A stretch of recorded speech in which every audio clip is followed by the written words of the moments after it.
Le vocabulaire des émotions et des sentiments. Tout d'abord, l'émotion est un état affectif intense caractérisé par des troubles divers comme la pâleur, l'accélération du pouls, etc. Son étymologie, il vient du latin e movere, qui veut dire ce qui te pousse au dehors de toi-même, qui modifie ton comportement. La première émotion, la colère. Tu peux dire énervé, irrité, contrarié, remonté, emporté, horripilé, furibond, exaspéré, excédé, ulcéré, enragé. Deuxième émotion, la joie. Tu peux dire heureux, bienheureux, content, gai, réjoui, enjoué, d'humeur espiègle, amusé, hilar, ravi, enchanté, enthousiaste. Autre émotion, la tristesse.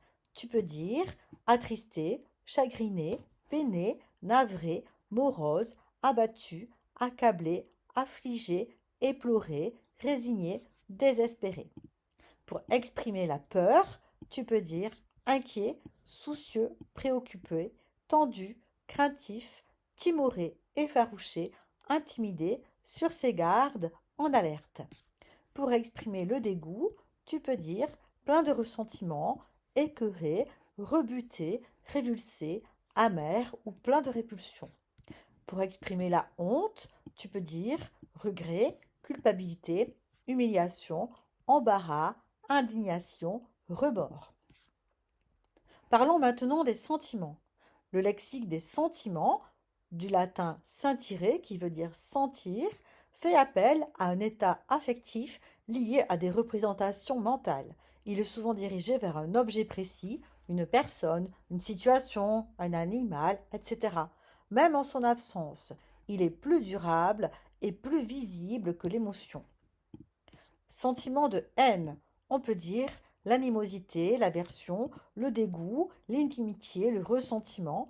On peut utiliser les verbes abhorrer, détester, être antipathique, exécrer, haïr. Pour exprimer l'amour, on pourra parler d'affection, d'ardeur, d'élan, parler de flamme, de passion. On pourra utiliser les verbes adorer, apprécier, brûler pour, chérir, être épris de. Pour parler de l'admiration, on pourra parler de respect, d'adulation, de culte, de dévotion, d'ébahissement, d'émerveillement, de vénération, d'engouement, de considération. On pourra utiliser le verbe vénérer. Pour parler de contentement, on pourra parler de satisfaction, de plaisir, de gaieté, d'alacrité, de félicité, d'entrain, de ravissement, de jubilation, d'extase, de quiétude, d'allégresse.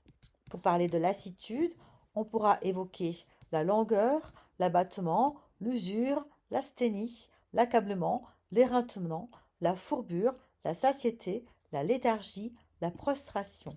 Pour parler d'espoir, on pourra parler de désir, d'optimisme, de promesse, d'illusion, d'aspiration. On pourra utiliser l'adjectif chimérique, on pourra utiliser le mot conviction, expectation et le verbe exaucer.